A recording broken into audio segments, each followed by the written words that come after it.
انہا ستکون فتنۃ، ان قریب ایک بہت بڑا فتنہ رونما ہوگا۔ حضور نے خبر دی فتنے کی۔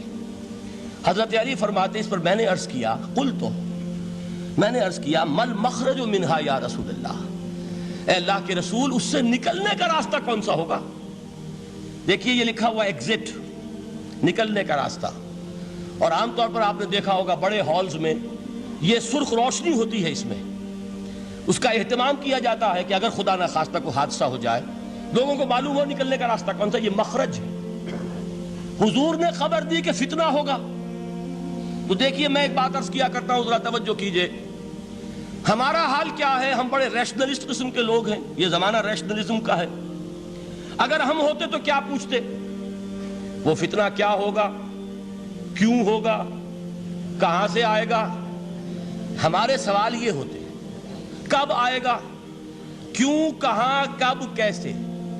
ان سب کی حیثیت علمی سوالات کی ہے۔ بھائی کب آئے گا ایک علم ہے، کیسے آئے گا علم ہے، کہاں سے آئے گا علم ہے، لیکن اصل جو عملی اعتبار سے اہمیت والی شے ہے، بچاؤ کا راستہ کون سا ہوگا محمد الرسول اللہ، یہ بتائیے ہم۔ مل مخرج منہا یا رسول اللہ، حضرت علی نے یہ نہیں پوچھا فتنہ کیا ہوگا، کہاں سے آئے گا حضور، کیوں آ جائے گا، کب آ جائے گا، نہیں، مل مخرج منہا یا رسول اللہ، اے اللہ کے رسول یہ بتائیے کہ جب وہ فتنہ رونما ہوگا تو نکلنے کا راستہ کون سا ہوگا؟ اس کا جواب ہے، ارشاد فرمایا محمد رسول اللہ نے، کتاب اللہ، اللہ کی کتاب ہے وہ مخرج، یہ کتاب ہے کہ جس کو تھامو گے تو فتنوں سے محفوظ رہو گے۔ اس کے بعد آپ فرماتے ہیں فیہ نبأ ما قبلکم وخبر ما بعدکم وحکم ما بینکم، اس میں تم سے پہلوں کی بھی خبریں موجود ہیں، عاد اور سمود اور قوم نوح اور قوم ہود اور قوم لوط اور قوم صالح اور آل فرعون، یہ کون ہے؟ من قبلکم، تم سے پہلے، وفیہ خبر ما بعدکم، جو کچھ تمہارے بعد ہونے والا ہے اس کی خبریں بھی موجود ہیں، لیکن وہ کیسے ہوں گی؟ وہ بٹوین دی لائنز ہوں گی، وہ بین السطور ہوں گی۔ ان کے لیے انسان کو، آپ کو معلوم ہے کہ عبارت میں سطور ہوتی ہیں اور ایک درمیان میں ہوتا ہے، ان کے کچھ لکھا ہوا نہیں ہوتا۔ You have to read between the lines۔ قرآن میں بعد میں آنے والے حالات بھی درج ہیں، لیکن اس طرح نہیں جیسے کہ پچھلے حالات درج ہیں۔ اس کے لیے ذرا ان ڈیپتھ پونڈرنگ اوور، غور و فکر اور تدبر کی ضرورت ہوگی۔ وَحُکْمُ مَا بَيْنَكُمْ، اور جتنے اختلافات تمہارے اندر پیدا ہوں گے تا قیام قیامت، ان سب کا فیصلہ بھی اس کتاب میں موجود ہے۔ وَهُوَ حَبْلُ اللَّهِ الْمَتِينُ وَهُوَ الذِّكْرُ الْحَكِيمُ، یہی تو ہے وَهُوَ الصِّرَاطُ الْمُسْتَقِيمُ، سیدھا راستہ، اور کون سا؟ یہی قرآن تو ہے۔ ہر رکعت میں کہتے ہو اہدنا الصراط المستقیم، اور قرآن دیا ہوا ہے اس پر غور نہیں کرتے۔ عجیب تماشا ہے ہمارا، نماز کی ہر رکعت میں اہدنا الصراط المستقیم، اور حضور فرمائے وَهُوَ الصراط المستقیم، صراط مستقیم یہ قرآن ہی تو ہے، الذکر الحکیم یہ قرآن ہی تو ہے، وَهُوَ حبل اللہ المتین، اور یہی ہے اللہ کی مضبوط رسی۔ آپ نے قاری صاحب سے وہ آیات سنی سورہ آل عمران کی، وَاعْتَصِمُوا بِحَبْلِ اللَّهِ جَمِيعًا وَلَا تَفَرَّقُوا، اللہ کی رسی کو مضبوطی سے مل جل کر تھامو اور تفرقے میں مبتلا نہ ہو۔ تفرقہ ہوگا تو کیا ہوگا؟ تمہاری ہوا اکھڑ جائے گی۔ آج آپ کو معلوم ہے دول عرب اگر یہ یکجا ہو جائیں، ایک دن کے لیے اسرائیل قائم نہیں رہ سکتا، امریکہ نہیں، امریکہ کا باپ اسے قائم نہیں رکھ سکتا۔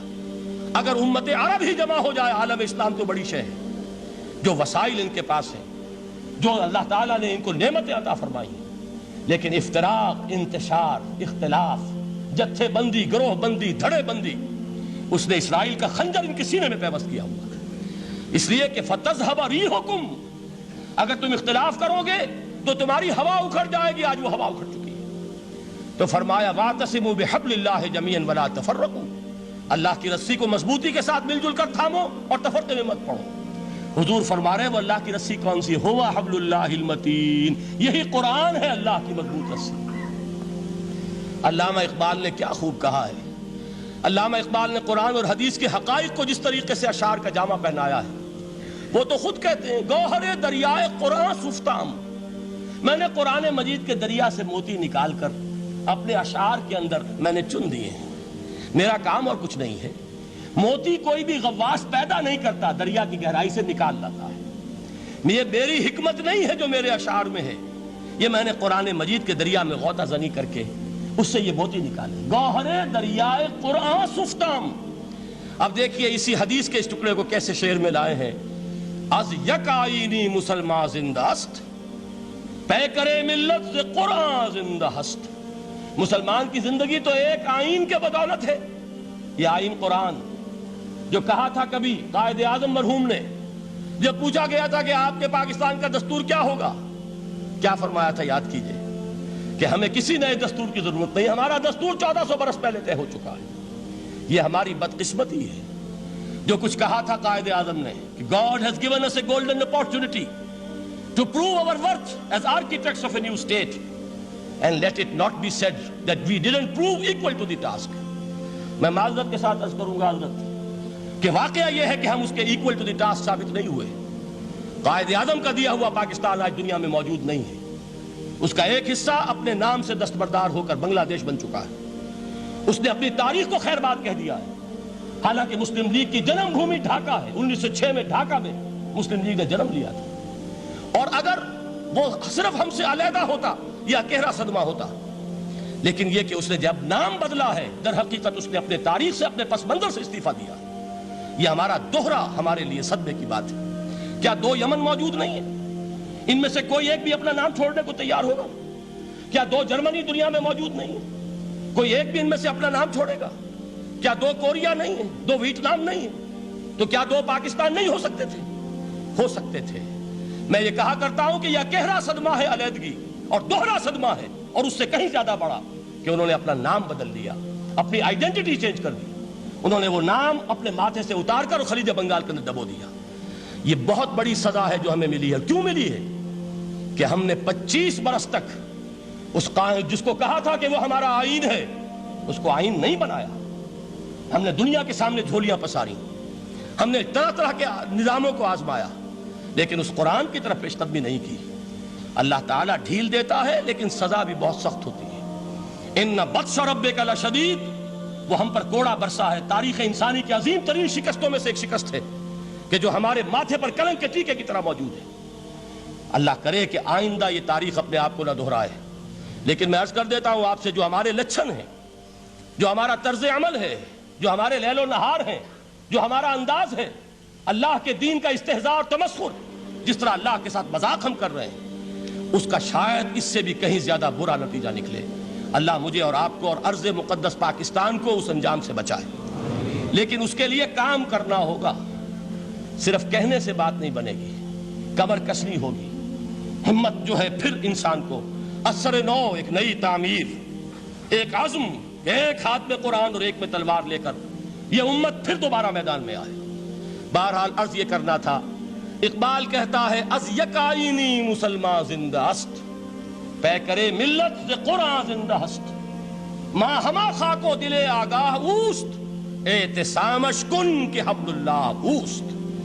تامو اس کو مضبوطی کے ساتھ، حبل اللہ یہی قرآن ہے۔ یہ یک آئینی اور پیکر قرآن کی زندگی، پیکر ملت کی زندگی جو ہے اس قرآن کی بدولت ہے۔ تو حضور نے کیا فرمایا؟ فتنے سے بچنے کا راستہ کون سا ہے؟ کتاب اللہ فیہ نبأ ما قبلکم وخبر ما بعدکم وحکم ما بینکم وہو الصراط المستقیم وہو حبل اللہ المتین وہو الذکر الحکیم۔ ایک 3 جملے اور سن لیجئے۔ هو الذی لا یشبع منہ العلماء ولا یخلق عن کثرت الرد۔ یہ قرآن وہ شے ہے جس سے اہل علم کبھی سیر نہ ہو سکیں گے۔ ولا تنقضی عجائبہ، اس کے عجائب کبھی ختم نہیں ہوں گے۔ یہ ہیروں کی وہ کان نہیں ہے کہ جو کبھی خالی ہو جائے کہ سارے ہیرے نکل چکے، اب مزید ہیرے نہیں ہیں، نہیں، علم اور حکمت کے ہیرے اور ہدایت اور حکمت کے موتی اس میں سے ابد الآباد تک نکلتے رہیں گے۔ ضرورت صرف کھودنے کی ہے۔ میں نے وہ لفظ استعمال کیا تھا، آج کا قرآن کھودنا ہوگا، آج کی ہدایت اس قرآن سے نکالنی ہوگی۔ قرآن جب نازل ہوا آن دی سرفیس، بالکل ظاہر وہ تھی اس کی ہدایت جو اس دور کے لیے ضروری تھی۔ ہمیشہ کی ہدایت اس کے اندر رکھ دی گئی ہے، اس میں مضمر ہے، اس میں چھپی ہوئی ہے، اس کے لیے تدبر کی ضرورت ہے۔ کتاب انزلناہ الیک مبارک لیدبروا آیاتہ ولیتذکر اولو الالباب۔ لوگ تدبر کریں، اس کی گہرائیوں کے اندر غوطہ زنی کریں. لا تنقضی عجائبہ، اس کے عجائب کبھی ختم نہیں ہوں گے. ولا یشبع منہ العلماء، اہل علم کبھی اس سے سیر نہیں ہوں گے. آپ کو سخت بھوک لگی ہوتی ہے اور کھانا کھانے کے تھوڑی دیر کے بعد اب آپ کا ہاتھ رک جاتا ہے، سیر ہو گئے. بہترین کھانا ہے لیکن نہیں کھا سکتے. اگر عام حالات میں وہ آتا تو کبھی نہ چھوڑتے، لیکن اب وہ آپ کا میزبان کہہ رہا کچھ اور لیجیے، تناول فرمائیے ذرا یہ دے. بھائی نہیں، میں اب بھر چکا. یہ آپ کہتے ہیں کہ نہیں؟ حضور فرمایا یہ قرآن وہ شے نہیں ہے جس سے اہل علم کبھی سیر ہو سکے. ان کی پیاس بڑھتی چلی جائے گی، ان کے اندر quest of knowledge, search for wisdom بڑھتی چلی جائے گی. کبھی بھی انسان یہ محسوس نہیں کرے گا کہ مجھے جو لینا تھا میں لے چکا، بلکہ یہ کہ جیسے جیسے قدم آگے بڑھیں گے تہذیب کے، تمدن کے، علم کے، اتنے ہی قرآن جو ہے وہ آگے بڑھتا چلا جائے گا ہر دور کی رہنمائی کے لیے. لا تنقضی عجائبہ ولا یخلق عن کثرت الرد، بار بار کے پڑھنے سے اس پر بوسیدگی طاری نہیں ہوگی. دنیا کی اور کتابیں ہیں، ایک دفعہ پڑھ لیں گے، دو دفعہ پڑھ لیں گے، تین دفعہ پڑھ لیں گے، چار دفعہ پڑھ لیں گے، پھر جی نہیں چاہے گا. لیکن یہ کتاب وہ ہے. امام شافعی کا میں واقعہ آپ کو سناتا ہوں. وہ یہ کہتے ہیں کہ ایک مرتبہ میرے ذہن میں یہ سوال آ گیا کہ اجماع کے لیے بھی قرآن مجید میں کوئی سند ہے، دلیل ہے؟